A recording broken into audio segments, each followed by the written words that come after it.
రేయ్, ఏంట్రా గుసగుసలో? సైలెంట్ గా ఉండలేరా?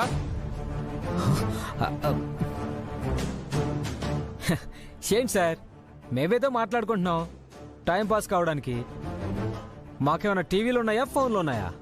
రేయ్, మీకు అవి కూడా ఇస్తే ఇక ఈ జన్మలో ఇంటికెళ్ళరు, ఇక్కడే బాగుందనుకుంటారు. సరేలే, సార్ని డిస్టర్బ్ చేయటం ఎందుకు, సైలెంట్గా ఉందాం. చదువుకో చదువుకో.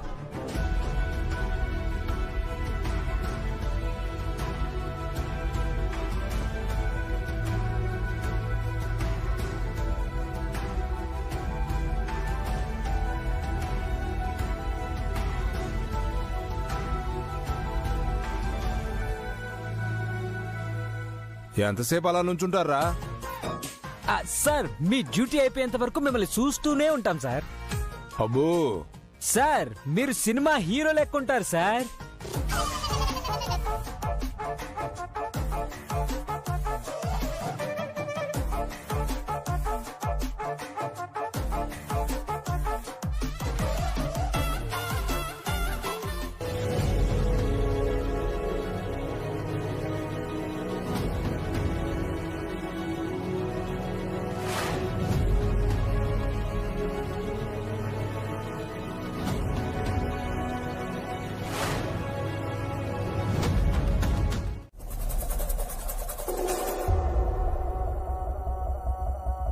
పదా.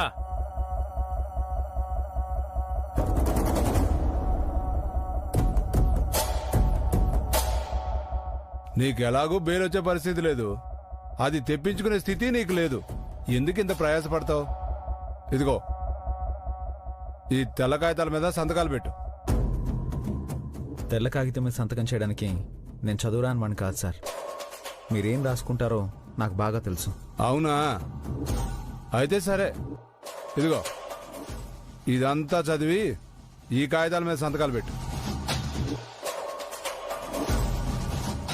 తెల్ల కాగితాల మీద సంతకాలు పెడతావో లేదా నీ ఆస్తి కాగితాల మీద సంతకాలు పెడతావో నీ ఇష్టం, కానీ ఏదో ఒక పేపర్ మీద సంతకం పెట్టాలి. పెట్టే వరకు నిన్ను వదిలిపెట్టను. మీరెంత బలవంతం చేసినా సంతకం మాత్రం పెట్టను. అవునా? కానిస్టేబుల్స్, 2 నిమిషాల్లో సంతకాలు పెట్టాలి. 1, వీడు కాగితాల మీద సంతకాలు పెట్టాలి, లేదా మీ లాఠీలైనా విరగాలి. ఈ రెండిట్లో ఏదో ఒకటి జరగాలి. కానివ్వండి.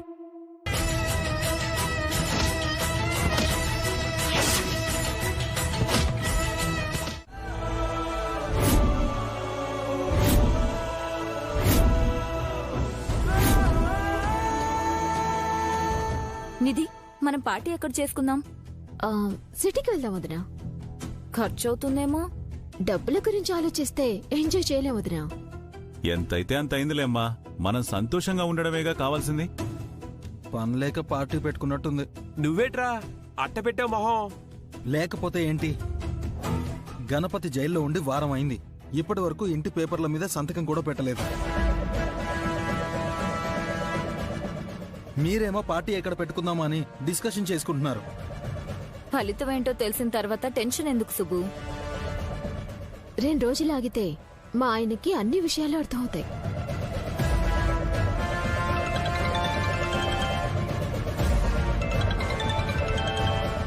గణపతి టీచర్ ఫోన్ చేస్తున్నాడేటి? మావాడా?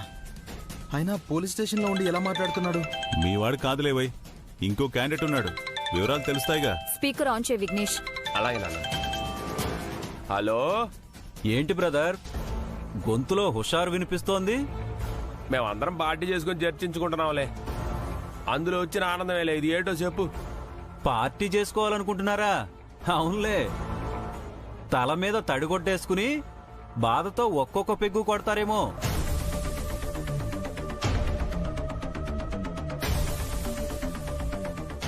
బాధెందుకు, హ్యాపీగానే తాగుదాం. ఓ, మీరు కూడా ఉన్నారా? అందరం ఉన్నాం గాని ముందు విషయం ఏంటో చెప్పబ్బాయి.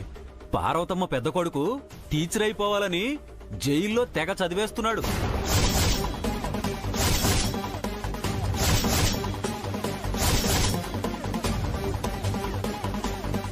జైల్లో ఎలా చదువుతాడు? ఓ, లేడీస్ కూడా ఉన్నారా? నమస్కారం అమ్మా. పట్టు వదలని విక్రమార్కుళ్ళ బీఈడీ అనే పరీక్షని బేతాళుడిలా భుజాన వేసుకుని ఆ గణపతి కష్టపడిపోతున్నాడమ్మా.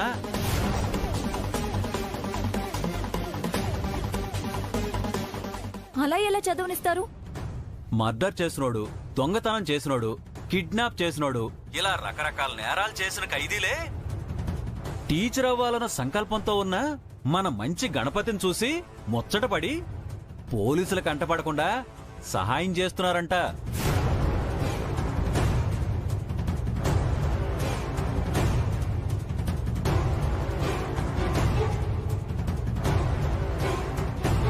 అవును, పుస్తకాలు నోట్స్ ఎక్కడి నుంచి వస్తున్నాయి?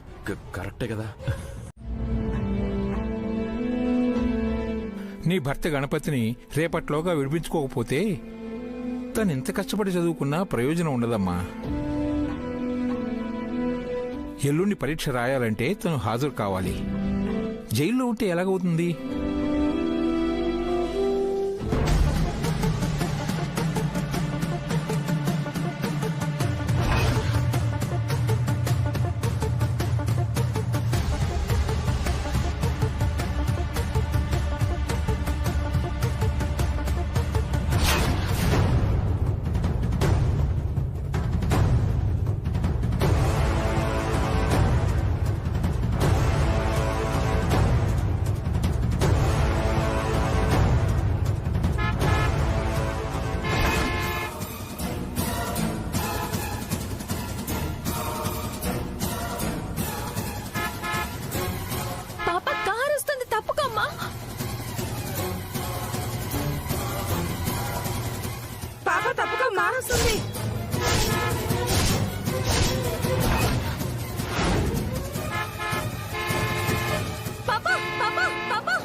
ఇది ఏంట్రా ఈ కష్టాలు బాధలు?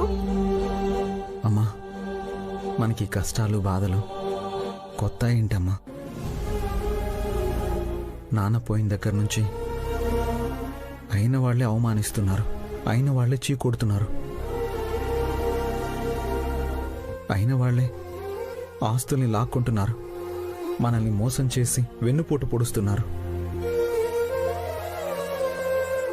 ఎన్ని జరిగినా మనం గెలవడం కోసం ఇవన్నీ భరించాల్సిందేనమ్మా. ఎందుకురా, ఎందుకు మనకే ఇలా జరుగుతుంది? మనం ఎవరికి ఏం అన్యాయం చేశామని ఇలా చేస్తున్నారు?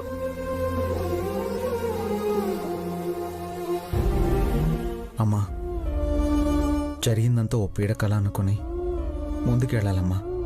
అప్పుడే ప్రశాంతంగా ఉంటాం. ఒక మంచి జరిగే ముందు కొంత చెడు జరుగుతుంది అంటారు. ఇది కూడా అలాంటిదే అనుకోలే గాని జరిగిన వాటిని తలుచుకొని కుమిలిపోకూడదు.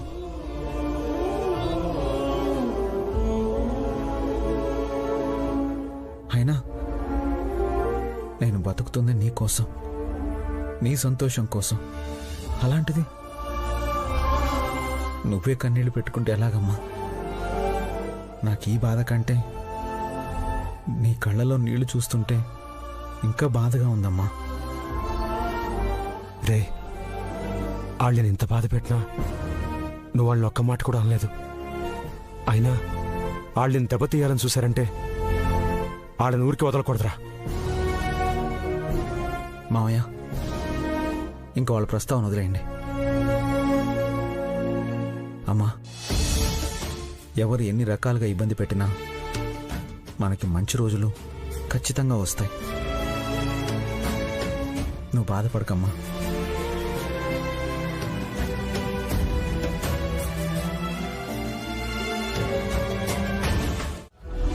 అక్కడ వెలిగే పొయ్యి కన్నా నాలో వెలిగే మంటే ఎక్కువగా ఉంది విద్య. ఎలాగైనా సరే నేను ఈసారి పాస్ అయి తీరాలి. ఆపుతారా? మీరంత కష్టపడ్డాక ఫలితం దక్కకుండా ఉండదు. ముందు భోంచేయండి. ఇంకోసేపు చదువుకుంటాను విద్య. చల్లారిపోతుంది. ఆ తర్వాత తెల్లారిపోతుంది. కడుపు నిండా తింటేనే మెండుగా గుర్తుంచుకుంటారు అంటారు. అంటే నాకు నిద్ర వస్తుంది. అందుకేనేమో మీకు గణపతి అని పేరు పెట్టారు. బాగా భోంచేసి సేద తీరే గణపతిని కాకూడదు కదా విద్య. పిల్లలకు విద్యా బోధన చేసే గురువు నవ్వాలి. మీరు నాతో మాట్లాడకుండా ఉంటే ఈ పాటికి తినేసేవాళ్ళు కూడా. అంటే 5 నిమిషాల టైం వృధా అయిపోతుందేమోనని. తినిపిస్తే కాదు కదా. ఏంటి? మీరు చదువుకుంటూ ఉండండి, నేను ముద్దలు కలిపి మీకు తినిపిస్తూ ఉంటాను, సరేనా?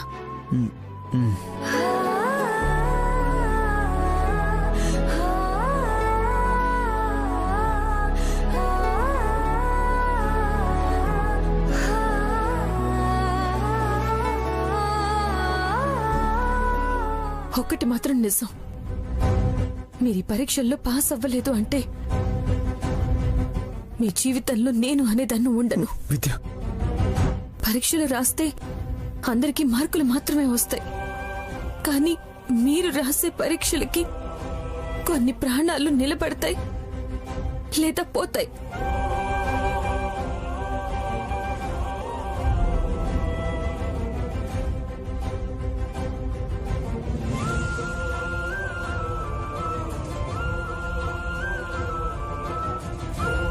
విద్య, నేను టీచర్ని కానంటే అమ్మ బతకదు. ఇప్పుడు టీచర్ని కాకపోతే నువ్వు దక్కవు. ఏం జరిగినా నష్టపోయేది నేనే కదా. రేపు పరీక్షల్లో వచ్చే ప్రశ్న ఇదేనా? మరెందుకండి అలా ఆలోచిస్తారు? మీరిన్నాళ్ళు ఒక తల్లిని కాపాడుకుంటూ బిడ్డగానే ఉన్నారు. పెళ్లి చేసుకున్నాక భార్య కూడా అమ్మవుతుందండి. ఇద్దరు అమ్మల్ని కాపాడుకోవాలంటే మీరెంత కష్టపడాలి? అది మీ మనసులో నాటుకుపోతే మిమ్మల్ని గురువుగా చూడటం జరుగుతుంది. అర్థమైంది విద్య, అనుమానం అక్కర్లేదు, నమ్మకం ఉంటే చాలు అంటావు. ప్రత్యక్షంగా మనం చేసే పని కాదు కాబట్టి కంగారేమీ లేదు. ఆ పాము గణపతి బావనే కాటేస్తుందని నమ్మకం ఏంటి? ఖర్చీఫ్ ఉందిగా. ఉంటే ఇదా గణపతి గడు వాడిన ఖర్చీఫ్. ఇదా పాము పుట్టలో వేస్తే ఆ వాసనకి ఆ గణపతి గాడినే కాటేస్తుందంట. అంత స్పెషల్ పామా ఇది? మరి ఆడవాళ్ళని కాటేయాలంటే ఏం తీసుకెళ్తారు? కర్చీఫ్ అంటే మగాళ్ళు జేబులో పెట్టుకుంటారు, మనకి జేబులుండవు కదా వదినా. అక్కా, రేపా గణపతి పరీక్ష రాయకుండా చూడాలంటే నీ పిచ్చి ప్రశ్నలతో ఈ పాపయ్య జోషుని తగ్గిస్తున్నావు. పాపయ్య, ఇదిగో ఖర్చీఫ్ ఉంది, నీకు ఆల్రెడీ డబ్బులు ఇచ్చాను. పనైతే నీకో ఇంకో 10,000 ఎక్కువ ఇస్తాను, సరేనా? ఇదిగో తీసుకో.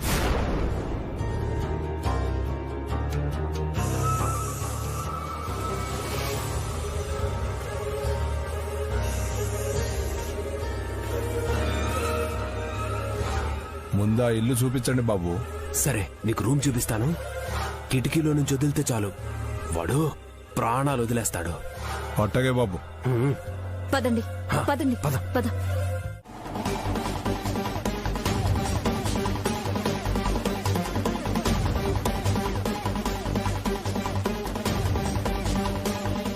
విఘ్నేష్ లా ఉన్నాడు.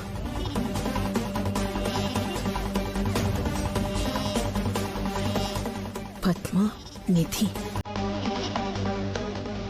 ఈ టైంలో ఇక్కడేం చేస్తున్నారు?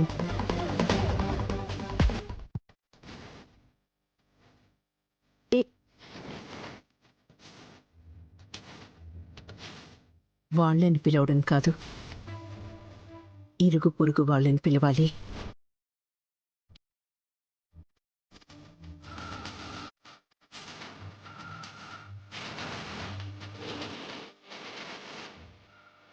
సుమతి, అనసూయ, లేవండి లేవండి. ఏమైంది పార్వతక్క? దొంగలొచ్చారు. కంగారు పడద్దు, అరవకండి. ఆ సందు చివర్లో నక్కి చూస్తున్నారు. అవునా? ఆ కర్రందుకోరా. రేయ్ తీసుకురారా. ముందు ఈ దుప్పటి వాళ్ళ మీద కప్పి తర్వాత ఇరగొడదాంరా. ఆ దొంగ విధవల్ని మక్కలు ఇరగొట్టాలి. వెళ్ళి తీసుకురా ముందు. వెళ్ళండి. ఆ దుప్పట్లు తీసుకోండి.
ఏమండి బయటికి వెళ్దాం పదండి.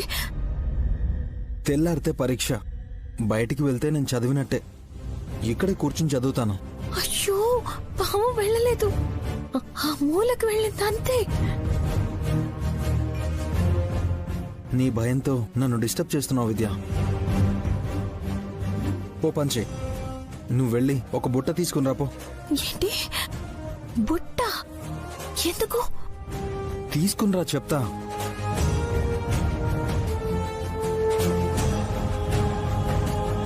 వెళ్ళు. ఈ వాపు నొప్పులు తగ్గాలంటే ఈ మాత్రం వేడి ఉండాలి నిధి. ఉండేది. నువ్వు కూడా నాలాగే వాళ్ళకి దొరుకుంటే తెలిసేది నీకు. నువ్వేమో తెలివిగా తప్పించుకున్నావు, వాళ్ళేమో నన్ను కాపుడు పెట్టు. వదినా నెమ్మదిగా. ఎందుకు అలా కేకలు పెడుతున్నావు? ఈ దెబ్బను చూసి కూడా ఎలా అడుగుతున్నారండి? ఏం చేస్తాం, నీ టైం బాగాలేదనుకోవాలి. నీ టైం బానే ఉంది కదా. నువ్వు రాలేదు కాబట్టి బతికిపోయావు. వద్దునేమో వచ్చినా తప్పించుకుంది కాబట్టి బతికిపోయింది. మీ ఇద్దరిని కసి తీర కొట్టాలనిపిస్తోంది.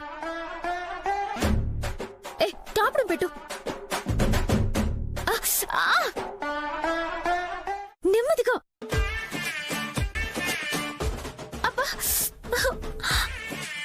ఏమైంది?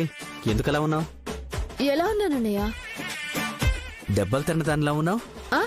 చిచి, దెబ్బలు కాదు, కింద పడ్డాను, కమిలిపోయిందంతే. ఇంత పొద్దున్నే పట్టావా? పడిపోవడానికి ముహూర్తాలు ఉండవండి, కర్మ కాలితే అంతే. నిజం చెప్పు, ఎవరో కొట్టిన దెబ్బల్లా ఉన్నాయి.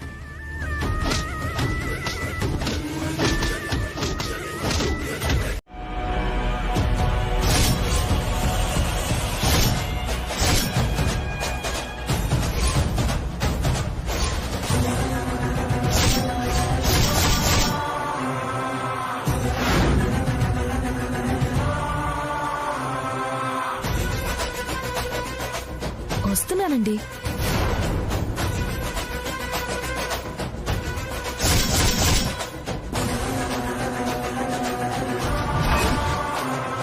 ఎగ్జామ్ అంటున్నావు, టైం అవుతుందంటున్నావు. ఎక్కడికి వెళ్తున్నావురా?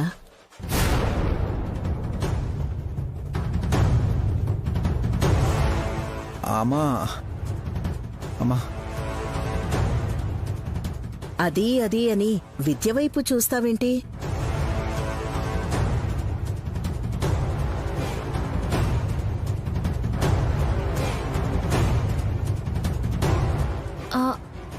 అత్తయ్య గారు మీతో చెప్పలేదా ఏంటి?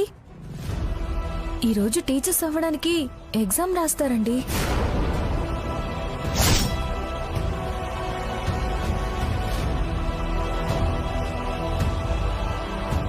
ఏం నువ్వనేది?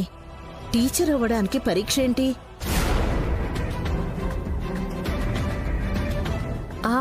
అవునత్తయ్య, ఈరోజు బీఈడీ ఎగ్జామ్ పాస్ అవ్వాలన్న ఆశయంతో ఎంతో మంది విద్యార్థులు కష్టపడి చదువుంటారు.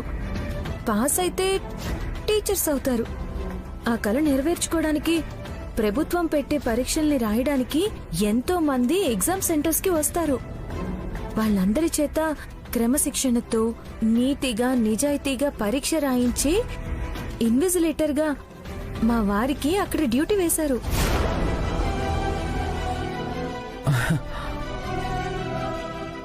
అలాగారా? అవునమ్మా. మరి చెప్పవేరా, నువ్వు ఆ పరీక్ష రాసి 3 ఏళ్ల పైనే అయినా పాస్ అయ్యానమ్మా అని స్వీట్ బాక్స్ తో పాటు నాకు చీర తీసుకురావడం నాకింకా గుర్తుందిరా.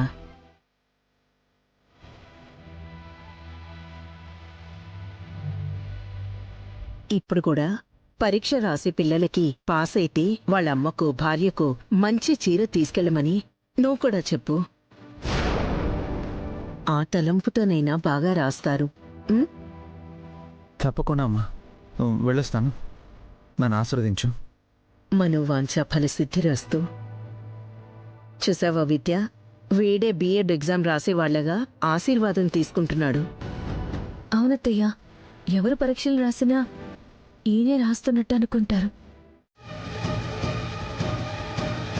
ఈ చీటీలు కానీ స్క్వాడ్ చూసిందంటే నన్ను డీబార్ చేసేస్తారు.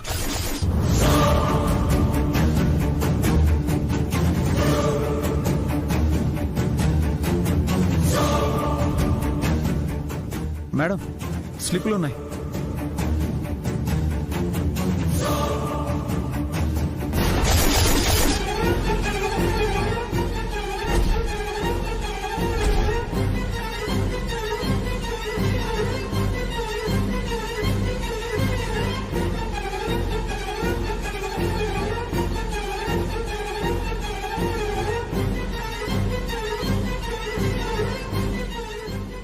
ఏం పేరు? Why Ganapati sir. ఇనిషియల్కి తగ్గట్టుగానే వై గణపతి. ఇలాంటి పని చేశారు? నో సార్, నేను పెట్టిన స్లిప్స్ కాదు అవి. టేబుల్ కింద ఉంటే తీసి మేడంకి ఇస్తున్నాను, ఇంతలో మీరు వచ్చేసారు. దొరికిపోయిన వాళ్ళంతా ఇలాగే చెప్తారయ్యా. నో సార్, నిన్ను డిబార్ చేస్తున్నాను గణపతి, మాస్ కాపింగ్ చేసినందుకు. Sir please sir, sir sir please sir, నా మాట వినండి సార్. నాకు సంబంధం లేదు sir. Sir sir please sir, నా మాట వినండి సార్. సార్ నేనేం చేయలేదు సార్. సార్ నా మాట వినండి సార్. సార్ సార్ సార్ నా మాట వినండి సార్. పదా సార్, ఆగండి సార్. సార్ సార్ నేను కాపీ కొట్టలేదు సార్. నిజంగా స్లిప్లు అక్కడికి ఎలా వచ్చా నాకు తెలియదు సార్. నాకే సంబంధం లేదు సార్. మా మాట వినండి సార్, ఇదంతా ఎవరు చేసిన కుట్ర. మా వారు అలాంటి పని చేయరు. ఈవిడ ఇక్కడికి ఎవరు రానిచ్చారు? ఆపుతుంటే లోపలికి వచ్చేసింది sir. Sir sir sir please sir, మీకు దండం పెడతాను సార్. వెళ్ళిపోతాను సార్, నేను ఉండను సార్. నాకు హెల్ప్ చేయండి సార్. నేనేం తప్పు చేయలేదు సార్. సార్ అంత నమ్మకం ఉంటే ఈ చీటీలు ఎందుకు? అవి నావి కాదు సార్. నా రైటింగ్ వేరు, అందులో ఉన్న రైటింగ్ వేరు సార్. స్మార్ట్ గా బ్లేమ్ చేస్తారు గణపతి. వేరే వాడితో రాయించినా టైపింగ్ చేయించినా సరే ఎగ్జామ్ సెంటర్ లో స్లిప్పులు దొరికితే సంజాయిషి వినకుండా డీబార్ చేసే హక్కు మాకుంటుంది. నేను నిజం చెప్పినా వినరా సార్? ఇక్కడ ప్రామిస్లు పనికిరావయ్యా. ఇదేమన్నా కోర్టా ఒట్టే చెప్పడానికి? Watchman, send him out. ఒక్క నిమిషం ఆగండి సార్. సార్ కావాలంటే ఏ ప్రశ్న అడగండి సార్, నేను ఆన్సర్ చేస్తాను సార్. టెస్ట్ చేయండి సార్ ప్లీజ్ సార్. భలే వాడివయ్యా, అది మా డ్యూటీ కాదు. సార్ సార్ మీకు దండం పెడతాను సార్, మా ఆయన భవిష్యత్తు పాడవుతుంది. ఈ ఒక్కసారికి క్షమించండి సార్. చేయని తప్పు కూడా నేను క్షమాపణలు అడుగుతున్నాను సార్. వెళ్ళండమ్మా.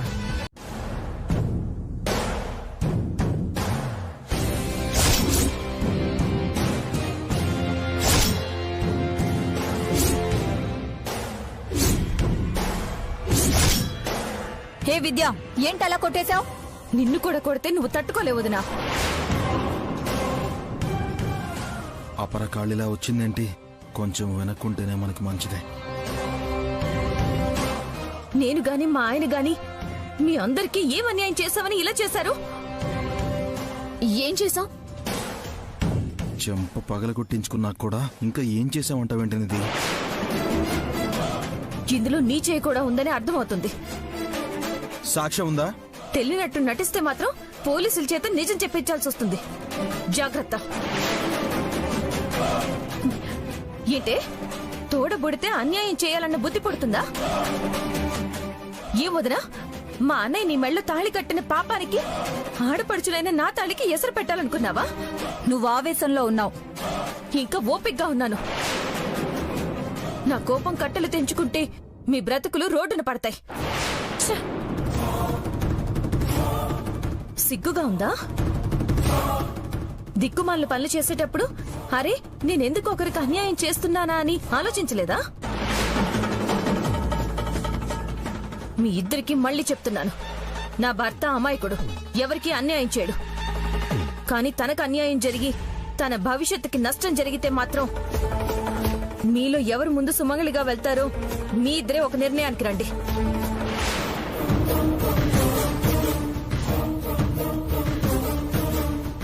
ఎంత మాట అందో చూసారాక? మీరు చేస్తారని వార్నింగ్ ఇచ్చిపోయింది. చావు దెబ్బ కొట్టిపోయిందిగా, ఇంకా నొప్పి తగ్గలేదు. మనం కొట్టే దెబ్బ నొప్పి ఉండదు నిధి. డిబార్ చేసినందుకు ఫోటో వేశారు. డిబార్ అంటే మాల్ ప్రాక్టీస్. అదే కాపీ కొట్టి పరీక్ష రాస్తే సస్పెండ్ చేశారు. అయ్యో బాబు, నాకెందుకో కంగారుగా ఉంది. కాస్త వార్త మొత్తం వివరంగా చదివి చెప్తారా? శ్రమ అనుకోకండియా. పర్వాలేదమ్మా, చదువుతాను.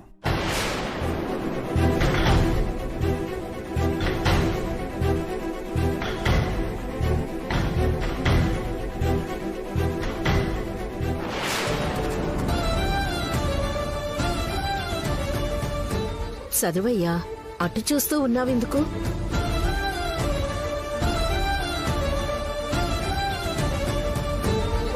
రే గణపతి, శ్రీశైలం, ఇలా రండి.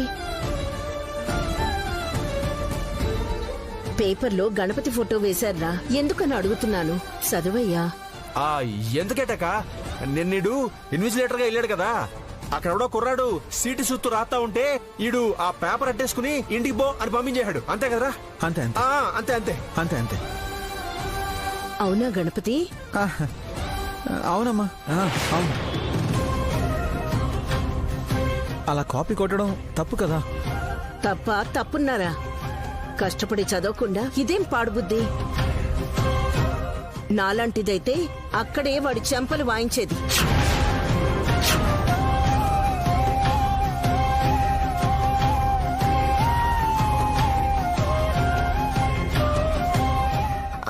బట్టలు ఇచ్చేసారా అత్తయ్య? ఇచ్చానమ్మా. అయినా ఆ పిల్లాడి ఫోటో పేపర్లో వేయకుండా నీ ఫోటో ఎందుకేశారు? ఎందుకేశారంటే ఒక టీచరు దొంగనట్టేసుకుని పోలీసులాగా డ్యూటీ చేశాడని మెచ్చేసుకుని ఈయన్ని పొగుడుతూ వార్త రాసేసి ఫోటో వేశారక్క. అలాంటప్పుడు చాలా ఊళ్ళకి గణపతి ఫోటో వెళ్ళుంటుంది కదా? అబ్బో, ఆ మాట అసలు ఎంత చెప్పినా తక్కువే. ఇవాళ జిల్లా, రేపు రాష్ట్రం అంతా గణపతి జిందాబాదు, గణపతి జిందాబాదు అని అనకపోతే అప్పుడు అడుగు. విద్య, ఇంటికెళ్ళగానే గుర్తు చెయ్యి, గణపతికి దిష్టి తీస్తాను. చూడు మొహం ఎలా పీక్కుపోయిందో. అలాగే అత్తయ్య, రండి మన ఇంటికి వెళ్దాం. రారా. పద.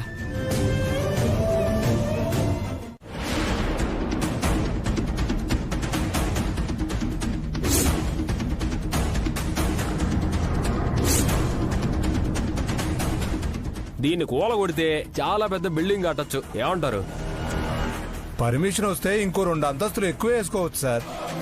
మన ఇల్లు మన ఇష్టం, ఎవడొచ్చి అడుగుతాడు? మీరైతే 3 నెలలు హ్యాండ్ ఓవర్ చేయాలి. రాత్రి పగలు పని చేయించి మరీ పూర్తి చేయిస్తాను సార్. ఈ బిజినెస్ లో మనం కోట్లు సంపాదిస్తుంటే మా అక్క వాళ్ళు బేళ్ల మొహం వేసుకుని చూస్తుంటారు. డబ్బున్న ఎదగటం ఎలాగో తెలుసుకోలేని అమాయకులు అంతకన్నా ఏం చేస్తారు?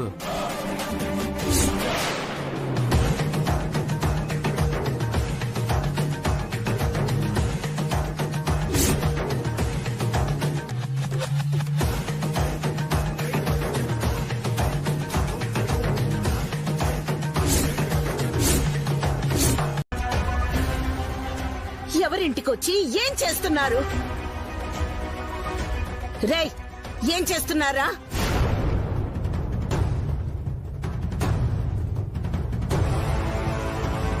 రా పెద్దమ్మా రా. ఇల్లు బాధపడిపోయింది కదా, కొత్త అపార్ట్మెంట్ కట్టించాలని బుల్డోజర్ పిలిపించి కూలిపిద్దాం అనుకుంటున్నాను. నోర్ముయ్, ఎవరు చెప్పారా మీకు కూలగొట్టమని? నా లుంగిలోది ఎవడైనా ఇంటి మీద చెయ్యెత్తే శాల్తీ లేచిపోతాయి. ఎవరిని బెదిరిస్తున్నావు? పలానా ఓడని చెప్పట్లేదురా. ఎవరినైనా వచ్చి ఈ ఇంటి గోడ మీద ఉన్న సున్నం రాల్చమను. ఆడు మీ కళ్ళ ముందే పెట్టరాలినట్టుగా రాలిపోతాడు.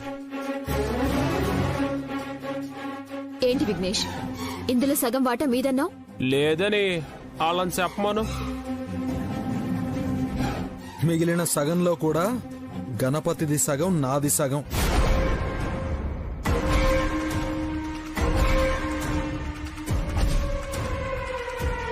అంటే పావన్నమాట.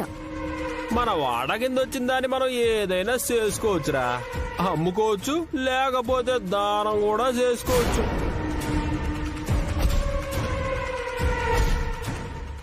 మనం వ్యాపారం చేస్తున్నాం బ్రదర్. రేయ్, నాన్న తాతయ్య కట్టించిన ఈ ఇంటి మీద నువ్వు వ్యాపారం చేస్తావా? ఈ సెంటిమెంట్ల వల్లే మీరు జీవితాల్ని నాశనం చేసుకున్నారు.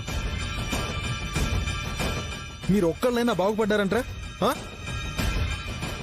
మిమ్మల్ని పెంచి పెద్ద చేసిన అత్తయ్య కష్టాన్ని మీరు మర్చిపోయారా? అప్పులు తీర్చలేక అప్పుడే ఈ ఇల్లు అమ్మేస్తుంటే ఏం చేసేవాళ్ళు? ఎవ్వరు ఏమీ చేయలేరు. మమ్మల్ని అడగకుండా దీన్ని అమ్మే హక్కు ఎవ్వరికీ లేదు.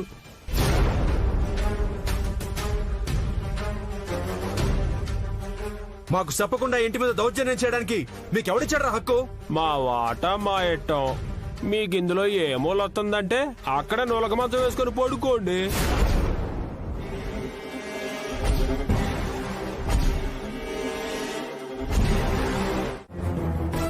అంటే నేను నీ కొడుకుని కాదంటావా? పెద్దమ్మా, మీరు అలా మాట వదిలేస్తే మర్యాదగా ఉండదు. నాకేమో ఓపిక ఉండదు. రే, బుల్డోజర్లు అట్టుకొచ్చి కూల్ చేయండి రా. గడ్డపార్లు అందుకుని మీరు కూడా వస్తే అయ్యేయండి. రండ్రా, ఎవరొస్తారు? ఏం తీసుకొస్తారో తీసుకురండి. నన్ను చంపేశాకే మీరిక్కడి నుండి ముందుకు వెళ్ళాలి. నా సమాధి కట్టాకే ఇక్కడ అపార్ట్మెంట్ లేవాలి.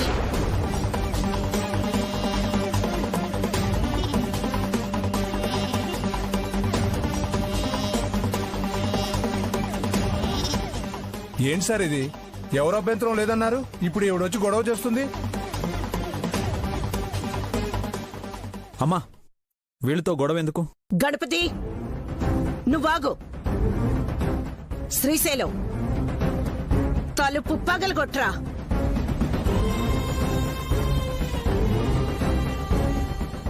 ఏమండి చూస్తున్నారేంటండి? అడుగుండి ఆయన్ని. రాయ్, మీరు గోడలు మాత్రమే పగల కొడతారేమో, నేను మీ తలను కూడా పగల కొడతాను. ఎవరికైనా ధైర్యం ఉంటే ముందుకొచ్చి కొట్టించుకోవచ్చు. ఆ తర్వాత బతుకుంటే కట్లు కట్టించుకోవచ్చు.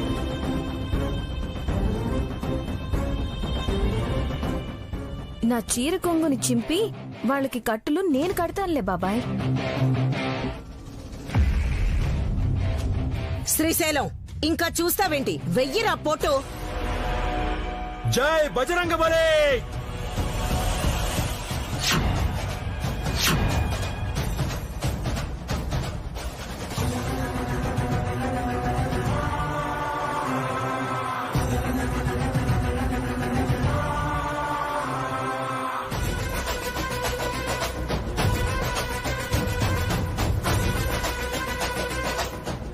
లోపలికి పద గణపతి. ఈ రోజు వాళ్ళలో మనం తేల్చుకుందాం.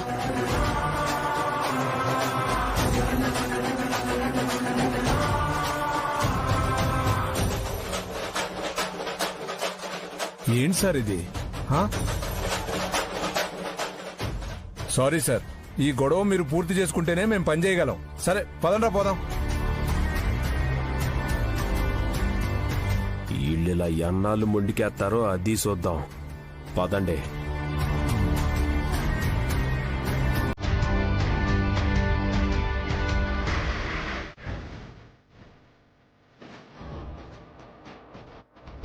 ఇంతసేపైనా ఏ ఒక్కరూ ఫోన్ చేయడం లేదేంటి?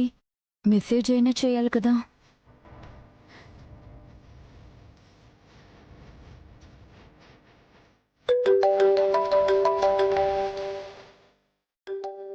వదినే కాల్ చేస్తోంది. పండా కాయా అని అడుగుద్ది. ఇంకా పూతగానే ఉందని చెప్పు. అదేంటి? పనవలేదనా చిరాకు లేదు అన్నాడులే. నువ్వు మాట్లాడు. వదినా, స్పీకర్ ఆన్ చేశాను. పర్లేదులే, ఇద్దరూ తమ్ముళ్లే కదా. నువ్వు వెళ్ళిన పనేమైంది? పండా కాయ అని అడుగుద్దు వదినా. కూల్ చేయలేదా? నా మొహం చూస్తారెందుకు చెప్పండి. అక్క, ఆ విఘ్నేష్, ఏంటి డల్గా మాట్లాడుతున్నారు? ఏమైంది? మా పెద్దమ్మ పర్ఫార్మెన్స్ కి అక్కడ వాళ్ళంతా సైలెంట్ అయిపోయారు. కొంచెం అర్థమయ్యేలా చెప్పు. ఆ ఇల్లు కూలిస్తే మా అమ్మ అక్కడే ప్రాణాలు తీసుకుంటా అంటుంది. హార్ట్ పేషెంట్, నిజాలు చెప్పినా గుండె ఆగిపోతుంది. ఇంకెందుకు చెప్పదాలు?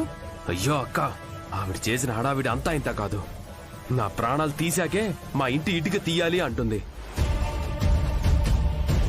10 నిమిషాలు లేటుగా వచ్చినా సగం ఇల్లు కూల్చేసేవాళ్ళు. కొంపలు కూల్చోవడం కూడా రాదా మీకు? నీ అంత అనుభవం మాకెక్కడలే అక్క. ఆ ఇంట్లో ఎక్కువ శాతం వాటా ఉన్నది మీకు. మీరే వెనకడిగేస్తే ఎలా? మా అమ్మ అక్కడే చచ్చిపోతానంటుంది తప్ప ఇల్లు వదిలే ప్రసక్తే లేదంటుంది. మొండిగా వెళ్తే బిల్డర్ల మీద క్రిమినల్ కేసు పెడతాను అనడంతో చేసేదేం లేక తిరిగి వచ్చేసాం.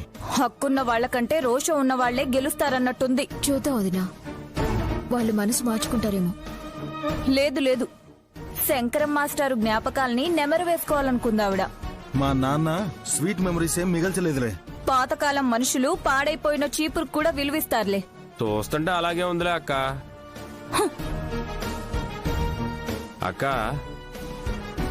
అక్క కట్ చేసినట్టుంది. వదినా, పార్వతమ్మ, నీ సమాధి ముందే అపార్ట్మెంట్ కట్టాలన్నా కడతాను. నీ కోడలు విద్యకి నిలువ నీడ లేకుండా చేస్తాను. నాతో మొండిగా ఉండొద్దు చెప్తున్నా.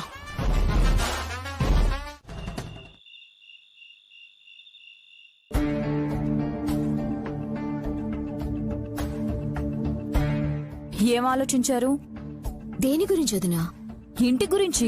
మా పెద్దమ్మ బతికుండగా ఆ ఇంటిని ఖాళీ చేయించలేమని అర్థమయ్యాక ఇంకా ఆలోచించడం అనవసరం. మరెవరింటికి వాళ్ళు వెళ్లి దుప్పటి కప్పుకొని పడుకోండి. అలా అంటావేంటి వదినా? నీకు చిరాకొస్తుంది కదా? లేకపోతే ఏంటి? ఏదో ఒక చేయాలనే కదా అందరం కలిసి ఇక్కడ కూర్చుంది. మా అమ్మ మళ్ళీ ఆ ఇంట్లో తిష్ట వేసుకుని కూర్చుందక్క. ఇప్పుడేమో మొండికేస్తుంది. చిన్నప్పటి నుంచి నేను బాగుపడకుండా అడ్డుకుంది మా అమ్మే అనుకుంటా. అయ్యో అవును, నన్ను చిన్నప్పటి నుంచి ఆ గణపతితో పోల్చి నన్నెందుకు పనికిరావని తిట్టేది. ఇప్పుడేమో ఆస్తిలో వాటా కింద ఆ ఇంటిని తీసుకుందాం అనుకుంటే అడ్డుపడుతుంది. ప్రాణం పోయినా పర్లేదు అనుకున్నప్పుడు పెద్దమ్మ పోదుగా. అప్పుడేం చేయాలి? మీరే వెళ్లి ఆ ఇంట్లో ఉండాలి. మేమా? మమ్మల్ని రాణిస్తారా? పుట్టను పెట్టేది చీమలు నిధి, కాని దాంట్లో ఉండేది పాములు. అదే సూత్రాన్ని పాటించిన వాళ్ళందరూ పైకొచ్చారు. దాన్ని మేమెలా అన్వయించుకోవాలో చెప్పక్క. ఏం లేదు, ఆ ఇంటి మీద హక్కున్న మీరందరూ వెళ్లి ఆ ఇంట్లో ఉండిపోవడమే. ఏంటి? ఆ పాత ఇంట్లోనా? పెళ్ళయ్యాక అక్కడికే కదా వచ్చింది, ఇప్పుడెందుకు రానంటున్నావు? అత్తిల్లు అని వచ్చాను. ఇప్పుడు అత్తయ్యే ముళ్ళులా ఉంటే నాకు అక్కడికి రావడం ఇష్టం ఉండదు. ఇలా మూతి ముడుచుకొని పుట్టింట్లో కూర్చుంటే ఫలితం దక్కదు. మీరు వెళ్ళక్కడుంటే రోజుకొక గొడవ మొదలవుతుంది. హార్ట్ పేషెంట్ అయిన పార్వతీ పిన్ని ప్రశాంతంగా బతకకుండా ఈ తలనొప్పులేంటి అని ఎవరికి రావాల్సిన వాటా వాళ్ళకిచ్చేస్తుంది. అయితే మేం కూడా అక్కడికే మగం మార్చేస్తాం అక్క. వెళ్ళండి.